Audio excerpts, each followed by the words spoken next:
గ్రంథం 2వ అధ్యాయం 28 వచనము నుండి 32 వరకు ఇలాగా వ్రాస్తున్న మాటలు చదివి ప్రార్థన చేసి మనం అపోస్తుల కార్యాల గ్రంథం దగ్గరికి చదివిన వాక్యము మనం కలిసి ధ్యానం చేద్దాం.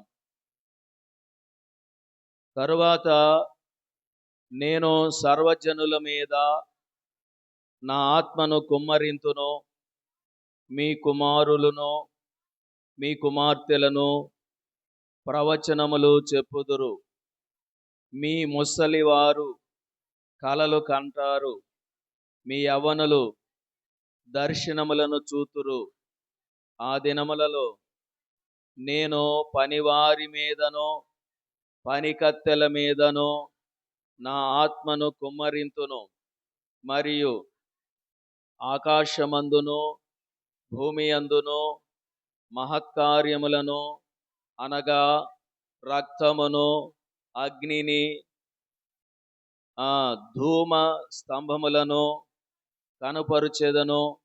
యెహోవా యొక్క భయంకరమైన ఆ మహాదినము రాకముందు సూర్యుడు తేజోహీనుడునగును, చంద్రుడు రక్తవర్ణమగును.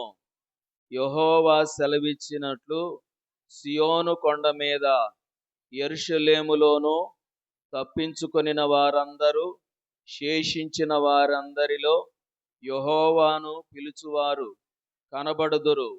ఆ దినము యెహోవా నామమును బట్టి ఆయనకు ప్రార్థన చేయు వారందరూ రక్షింపబడుదురు. ప్రార్థన చేసుకుందాం. పరిశుద్ధుడువైన మా పరమ తండ్రి, పూజ్యుడువైన దేవా, మీకు స్తోత్రములు. సర్వాధికారివి, మీకే మహిమ. నీ మందిరములోనికి వచ్చిన మమ్మలందరినీ చూస్తున్న సర్వాధికారి మీకు వందనాలు. నా బలహీనతను మన్నించండి. నీ ప్రజలు నీ సన్నిధికి వచ్చారు, వారిని కరుణించండి. నీ వాక్యము ద్వారా నాతో మాతో మీరు మాట్లాడవలసిందిగా మనవి చేస్తూ, మీ దయగల మాటల చేత మమ్మలను బలపరిచి మా బలహీనతల నుండి విడిపించి మా బ్రతుకులో కావలసిన పరిశుద్ధతను మీరు అనుగ్రహించి మీ రాకడ కొరకు మమ్మలను ఆయుత్తపరచమని మా ప్రభువైన యేసుక్రీస్తు వారి పరిశుద్ధ నామములో ప్రార్థించి వేడుచున్నాము తండ్రి. ఆమేన్. దేవుని యందు ప్రియమైన దేవుని బిడ్డలారా, మరి దేవుడు ప్రేమ కలిగిన వాడు. లోకాన్ని ఎంతో ప్రేమించి ఆయన ఈ లోకములో మన విషయములో మనందరి విషయములో ఎంతో ప్రేమను చూపించి, ఆ ప్రేమ కలిగిన జాలి కలిగిన కృపగల దేవుడు తన కృప మహదైశ్వర్యమును బట్టి తన ప్రేమను మన పట్ల వెల్లడిపరిచి తన ప్రాణాన్ని మన కొరకు త్యాగం చేసి ఆయన అమూల్య రక్తం ద్వారా మన దోషముల నుండి పాపముల నుండి కడిగి ఆయన రక్షణ ఇచ్చి ఆయన మార్గములోను ఆయన కొరకు సాక్షులుగాను జీవించి దేవుని రాకడ కొరకు విశ్వాస నిరీక్షణ ప్రేమ మన దేవుని సన్నిధిలో సాగండి అని దేవుని సంఘములో మనల్ని దేవుడు ఏర్పరచుకున్నాడు. ఆది అపోస్తుల కాలంలో కూడా అపోస్తుల కార్యాల గ్రంథములో నుంచి కూడా మరి ఆ యొక్క మొదటి అధ్యాయంలో 9 నుంచి మనము 11 వచనాలు వరకు కూడా చెప్పుకునే మాటలు ఏంటంటే, యేసు ప్రభు వారు మరణించి తిరిగి లేచిన తర్వాత ఆయన అనేకులకి అగపడి 40 దినాలు అనేకులకు అగపడి ఆయన ఒకానొక సమయమున ఆ ఒలీవల కొండ మీద నుంచి ఆరోహణుడై వెళ్ళాడు. ప్రేమరాజు యేసు ప్రభువు మళ్ళీ వస్తాడు. ఆయన మేఘాల మీద ఎలాగా కొనిపోయాడో ఆ మేఘాల మీద అదే రీతిగా వస్తానని అపోస్తుల కార్యంలో చెప్తున్నాడు. గలిలయ మనుషులారా, మీరు ఎందుకు ఎలాగా చూస్తున్నారని ఆ దేవదూతలు అక్కడ ఆ కొండ మీద ఉన్న వారితో చెప్తున్నారు. మీరెందుకు ఈ రీతిగా చూస్తున్నారు? మీ దగ్గర నుండి మేఘాల మీద కొనిపోబడుతున్న ప్రభు ఏ రీతిగా మేఘాల మీద వెళ్ళిపోతున్నాడో అదే రీతిగా ఆయన మరలా వస్తాడు అనేటువంటి విషయాన్ని అక్కడ చెప్పారు. చెప్పినప్పుడు ఆ అపోస్తుల కార్యాలలో ఆది సంఘములో ఉన్న బిడ్డలు ఏం చేశారంటే ఆ కొండ మీద నుంచి దిగారు, యెరూషలేముకు వచ్చారు. వారు ఎక్కి మేడగదిలోకి వెళ్ళారు. వారు ఏక మనసుతో ప్రార్థన చేశారు. ఇది మొదటి అధ్యాయం యొక్క వివరాలు. అలాగే రెండవ అధ్యాయంలో కూడా మనం గురువారం రాత్రి ఆ యొక్క మొదటి 3 వచనాలు చక్కగా వారు ప్రార్థనకు ప్రాధాన్యత ఇచ్చి వారు ప్రార్థన చేయడానికి మరి ఆ పెంతుకోస్తు దినమందు వారు కూడుకున్నారు. మరి మంచిగా ప్రార్థన చేస్తున్నారు. ఆ పెంతుకోస్తు దినమందు ఆ సునాద సంవత్సరమందు ప్రతిష్ఠించినది ప్రభు సన్నిధిలో ఆత్మలు ప్రతిష్ఠించబడిన విధానాన్ని బట్టి ఆత్మలో మూలుగులతో వారు ప్రార్థన చేస్తున్నారు. దేవుని సంఘం ఆనాడు ఆత్మలో ప్రార్థన చేస్తుంది అనేటువంటి విషయాన్ని అక్కడ అపోస్తుల కార్యాల గ్రంథంలో ఆ 2వ అధ్యాయంలో మొదటి 3 వచనాల్లో చెప్పబడుతుంది. అయితే 4వ వచనంలో ఆత్మ, పరిశుద్ధాత్మ వారందరి మీద ప్రభావితమైనప్పుడు వారు ఎక్కువగా ప్రార్థన చేశారు, ఎక్కువగా అన్య భాషలలో మాట్లాడుతున్నారు అని కూడా మనం చూస్తాం. అంటే ప్రార్థనా జీవితాన్ని ఎక్కువగా చేసుకోవాలి. దేవునికి స్తోత్రం చెప్పండి ఒకసారి. ప్రార్థనా జీవితాన్ని అభివృద్ధిని చేసుకోవాలి. నానాటికి పిల్లవాడు ఎదుగుతాడు. నానాటికి మనము మన పరిస్థితిలో అభివృద్ధి కోరుకుంటాం. అలాగే ప్రార్థనా జీవితంలో కూడా, ఆధ్యాత్మిక జీవితంలో కూడా మనము వయసులో పిల్లలు ఎలాగ ఎదుగుతున్నారో, పిల్లలు ఒక ఉన్నత స్థాయిలో ఎలాగుండాలో, విశ్వాసంలోకి వచ్చిన వారం కూడా మన కొద్ది జీవితం ప్రార్థనా జీవితాన్ని, అది ఎక్కువ ప్రార్థనా జీవితాన్ని చేసుకోవాలి. ఈ లోక అభివృద్ధితో పాటు లోక అభివృద్ధి లోకంలోనే అంతరించిపోద్ది. మన ఆధ్యాత్మికమైన అభివృద్ధిని కనుక మరి జాగ్రత్తగా మనం ఆశ కలిగి ఉంటే అది ఎక్కడ పనిచేస్తుంది, పరలోకంలో కూడా పనిచేస్తుంది. దేవునికి స్తోత్రం. ఎందుకంటే పౌలు గారు ఒక మాట చెప్తాడు, శరీర సంబంధమైన సాధనం కొంచెం మటుకే. శరీర సంబంధమైన సాధనాలు చేసుకుంటే, శరీర సంబంధమైన అభివృద్ధుల కొరకు చూసుకుంటే, ఈ శరీర సంబంధమైన అభివృద్ధులు కానీ, శరీర సంబంధమైన సాధనాలు కానీ కొంచెం కాలం వరకు అది ప్రయోజనంగా ఉండే కానీ, ఆత్మ సంబంధముగా ప్రయోజనం చేసుకోండి. మీరు ఒక అధ్యాయం ఒక రోజున చదువుతున్నారా, రెండవ రోజు 2వ అధ్యాయాలు చదవటం నేర్చుకోవాలి. 3వ రోజున 3 అధ్యాయాలు నేర్చుకోవడం చదువుకోవాలి. ఒక రోజున ఒక పావు గంట ప్రార్థన చేస్తున్నారా, ఇంకా 2వ రోజున ఒక అరగంట ప్రార్థన చేయడం నేర్చుకోవాలి. 3వ రోజున ఒక గంటన్నర ప్రార్థన చేయడం నేర్చుకోవాలి. ఇది ఆధ్యాత్మిక అభివృద్ధి. శారీరకంగా 3 నెలల పిల్లవాడు పుట్టాడు, పుట్టిన తర్వాత 3 నెలలకి ముచ్చట చెప్తున్నాడు, 7వ నెలకి కొంచెం ఎదురు అట్లాగా పొందుతున్నాడు, ఆ సంవత్సరం వచ్చేసరికి ఎదురు నడుస్తున్నాడు. ఇది పిల్లవాడి యొక్క ఎదుగుదల. అలాగే విశ్వాసి యొక్క ఎదుగుదల కూడా నువ్వు వాక్యం చదువుకోవడానికి దేవుడు నీకు అనుకూలమైన సమయం ఇచ్చినప్పుడు నువ్వు వాక్యాన్ని చదువుకోవడంలో నిర్లక్ష్యం చేయొద్దు. నిర్లక్ష్యం చేస్తున్నావంటే నీ ఆత్మ విషయంలో నిర్లక్ష్యం చేస్తున్నావు. శరీరం విషయంలో పిల్లోడు ఎదుగుదల కోసం ఏదేదో చేస్తున్నాం కానీ నీ ఆధ్యాత్మిక ఉద్యమం కొరకు ఏం చేయట్లేదు అని కనుక ఆలోచన చేస్తే నువ్వు తప్పనిసరిగా ఆత్మ విషయంలో అన్ని విధాలుగా ప్రయోజనకరం అనేది చాలా పర్టిక్యులర్గా మనకి వాక్యం చెబుతుంది. ఆత్మానుసారులు ఆత్మ విషయాల మీద మనసు పెడతారు, శరీరానుసారులు శరీర విషయాల మీద మనసు పెడతారు. ఇంతకీ మనము శరీరానుసారమైన మనసు దేవునికి విరోధం. ఆత్మానుసారమైన మనసు అది జీవమును సమాధానము అయి ఉన్నది. కనుక ఆత్మ సంబంధులంగా ఉండాలి కాబట్టి దేవునితో సమాధానంగా ఉండాలి, దేవునితో జీవములో పెనవేసుకుంటూ ఉండాలి, సహవాసంలో మంచి అనుబంధ ఐక్యత కలిగిన వారంగా ఉండాలి. అది ఆ వరుసలో మనం ఈ శరీర అభివృద్ధి కంటే శరీర సంబంధమైన సాధనము కొంచెం మటుకే, ఆత్మ సంబంధమైనది అన్ని విషయాల్లో ప్రయోజనకరమైనదని పౌలు ఆ యొక్క తిమోతికి ఎలాగా చెప్పాడో అలాగే మనము కూడా ఈ యొక్క ఆధ్యాత్మిక ఎదుగుదలలో మనం ప్రార్థన చేయాలి. ఆ వరుసలో మనము ఈ 2వ అధ్యాయము అపోస్తుల కార్యాల గ్రంథంలో ఆ 2వ అధ్యాయములో 16వ వచనం నుండి మనము 21వ వచనం వరకు చదివాం. 16వ వచనంలో ఆ 16వ వచనం ఎవరితో ప్రారంభం చేశాడు మీరు చదవండి. యావేలు అనే ఆయన ఉన్నాడు. ఆయన చెప్పాడు ఒక సంగతులు, ఆ సంగతులు జరుగుతాయని ఫలానా ఆయన చెప్పాడని ఇక్కడ చెప్పాడు.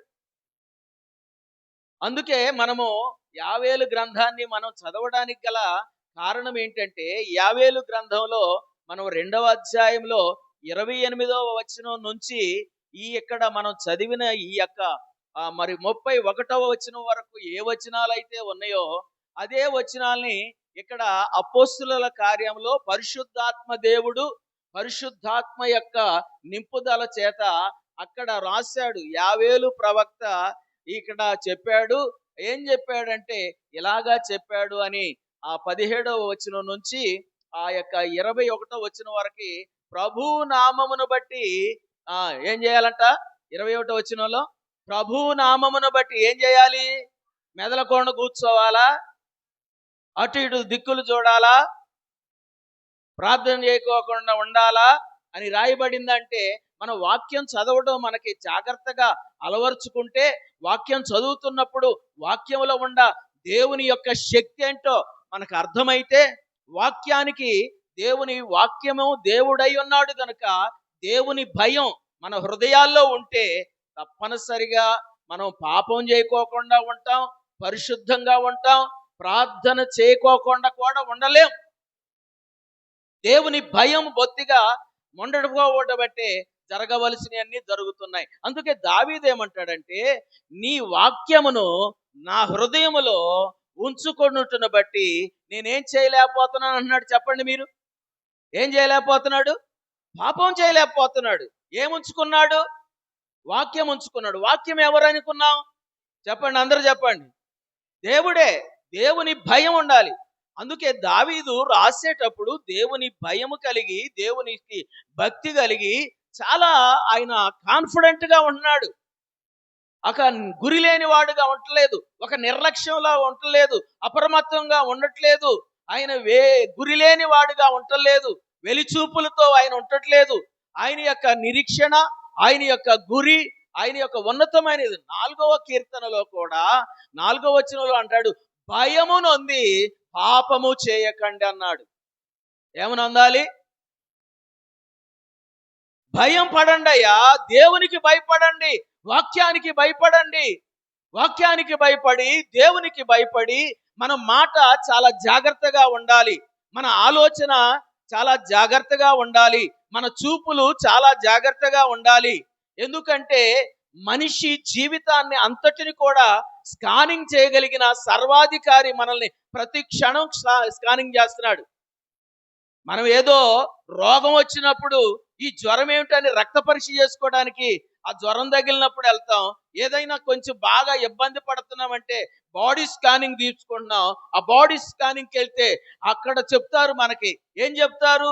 ఇదిగో ఈ అవయవాల్లో ఇలాంటిది నిమ్ము చేరిందో, అది చేరిందో, ఇది చేరిందో, అందుకే ఈ బాడీ స్కాన్లో నీకు ఈ పరీక్షల ద్వారా ఈ ఫాల్ట్లు ఉన్నాయని తెలిసింది శరీర భాగాల్లో. కానీ అనుక్షణం మనల్ని స్కానింగ్ తీసేది ఎవరు? ఆ భయం ఉండాలి. అనుక్షణం నేను కూర్చుండుట దేవునికి తెలుసు, నేను లేచుట దేవునికి తెలుసు, నా తలంపు దేవునికి తెలుసు, నా చూపులు దేని చూస్తున్నాయి, నా ఆలోచనలు ఏం చేస్తున్నాయి, నా కాళ్ళు ఎటు పరుగెత్తుతున్నాయి, నా చేతులు ఏం చేస్తున్నాయి, నా పెదవులు ఏం చెబుతున్నాయి, కీడు గురించి మాట్లాడుతున్నాయా, అబద్ధాలు చెబుతున్నాయా, మోసం చెబుతున్నాయా? ఆలోచన ఉండాలి.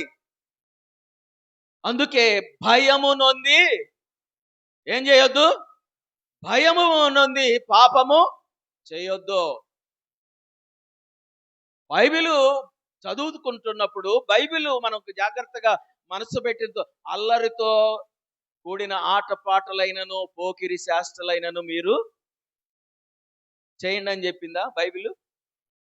మరి బైబిల్ చదువుతున్నా మనం పోకిరి శాస్త్రాలు ఎందుకు? అల్లరితో కూడిన ఆటపాటలు ఎందుకు? ఆట పట్టియటానికి చేశానని ఈ విధానాలు మనకి మంచిదేనంటారా? బైబిల్ ప్రకారంగా చెప్పండి. అందుకే భయము అనేది దావీదు జీవితంలో ఆయన అంటాడు, భయము నొంది పాపము చేయకూడదు అన్నాడు. అందుకే మనం అందరము కూడా వాక్యాన్ని చదువుకోవాలి. ప్రభువు నామమును బట్టి ప్రార్థన చేయి వారందరూ వారందరూ రక్షించబడుదురు అని దేవుని వాక్యాన్ని చదువుకోవాలి, ప్రార్థన చేయాలి, దేవుని భయం ఉండాలి అనే మాటలు మనం చెప్పుకుంటూ అక్కడ దావీదు గురించి చెప్తున్నప్పుడు, ఇదిగో నీ వాక్యమును నా హృదయములో ఉంచుకొనుచున్నప్పుడు నేను పాపము చేయకోకుండా ఉంటున్నాను. పాపము జయించడానికి సిటీ సింపుల్గా మనకేంటంటే, దేవా నీ వాక్యము నా హృదయంలో ఉంచు, నిత్యము భయము కలిగి ప్రవర్తించినట్లుగా నన్ను చూడు. విదేశాల్లో నేనుండా నన్ను చూసేవాడు, అధికారంలో ఉన్న వాడిని నన్ను చూసేవాడు, ఏం చేసినా చెల్లుబాటు అవుదని విర్రవీగినా నన్ను చూసేవాడు, చీకట్లో ఉండానని ఎలాగలా చేసినా ఏం చేసినా చెల్లుతుందని అనుకున్నా నన్ను చూసేవాడు ఉన్నాడని ఒక భయం మనకు ఉండాలి. దేవుని భయం మనకు ఉండాలి. అదే ఈ యొక్క అపోస్తుల కార్యాల గ్రంథంలో మరి రాసిన ఆ యొక్క 16వ వచనం నుండి 21వ వచనాన్ని ఇక్కడ యావేలు ప్రవక్తల దినాల్లో అనగా క్రీస్తు పూర్వమే ఈ యావేలు ఆ ప్రవక్త రాశాడు. ఆ 2వ అధ్యాయంలో ఆయన చెప్పినటువంటి మాట మనం గమనిస్తా ఉన్నట్లయితే, ఆ తరువాత నేను సర్వజనుల మీద నా ఆత్మను కుమ్మరిస్తాను. అక్కడ 17వ వచనంలో అంత్య దినములయందు నేను నా ఆత్మను కుమ్మరిస్తానన్నాడు. 17వ వచనానికి ఇచ్చేస్తాడు. ఇక్కడ 28 మీద ఏమన్నాడంటే, నేను సర్వజనుల మీద, అదే ఆయన ఆ సర్వజనుల మీద ఆత్మ అంటే అంత్య దినములలో అందరి మీద ఆయన ఆత్మ ఉంచుతున్నాడు. ప్రభు సువార్త అందరికీ తెలియబడుతుంది. ప్రభు రాకడ శీఘ్రంగా వస్తుందని ఆయనతో చక్కగా సూచనలు మనం చూస్తున్నాం, ఎన్నో సంగతులను మనం వింటున్నాం. అందుకే యావేలు ప్రవక్త ఆనాడు మరి క్రీస్తు పుట్టుక ముందే, క్రీస్తు పుడతాడు అందరి కొరకు, ఆయన మరి చనిపోతాడు, ఆయన అందరికీ తన ఆత్మను అనుగ్రహిస్తాడు, ఆయన రాకడ ఉంది అని కూడా, ఆయన రాకడను గురించి కూడా ఆయన అక్కడ చెప్తూ ఉన్నాడు. నేను సర్వజనుల మీద నా ఆత్మను కుమ్మరిస్తాను, మీ కుమారులు, యావేలు గ్రంథానికి రండి 2వ అధ్యాయంలో 28వ వచనాన్ని, మీ కుమారులు అన్నాడు, మీ కుమార్తెలు ప్రవచనాలు చెప్తారన్నాడు, మీ ముసలివారు కలలు కంటారన్నాడు, మీ యవనస్తులు దర్శనాలు చూస్తారన్నాడు. సేమ్ అక్కడ చెప్పింది కూడా అంతే అపోస్తుల కార్యంలో. అంటే వయస్సు తారతమ్యాలన్నిటినీ ఆనాడే యావేలు ప్రవక్త ద్వారా చెప్పాడు. ఇక్కడ అపోస్తుల కాలంలో కూడా సంఘములో చిన్నపిల్లలు కానీ యవనస్తులు కానీ అందరి మీద, వృద్ధుల మీద కూడా దేవుని ఆత్మ కుమ్మరింపు ఉంటుంది. దేవుని ఆత్మ కుమ్మరింపు ఉంటుంది. యుద్ధాలు జరుగుతాయి. ఆ యొక్క సూర్యుడు తేజహీనుడుగా, ఇక్కడ చంద్రుడు ఇలాగా మారిపోతాడు అని ఇక్కడ మనకి చెప్తా ఉన్నాడు. దేవుని పిల్లలంగా మనం నేర్చుకోవాల్సింది ఏంటంటే, దేవుడు మనకి ఇచ్చిన అవకాశాన్ని బట్టి మనం దేవుని వాక్యాన్ని చదువుకొనడంలో వెనకంజ వేయొద్దు. ఉన్న కొంచెం జీవితంలో మనము జాగ్రత్తగా మరి దేవుని వాక్యాన్ని చదువుకోవాలి. తరువాత సంఘ సహవాస కూడికలలో మనం ప్రార్థన చేయాలి, ప్రభు రాకడ కొరకు కనిపెట్టాలి. 3వది, ఈ లోకం మనకు శాశ్వతం కాదు.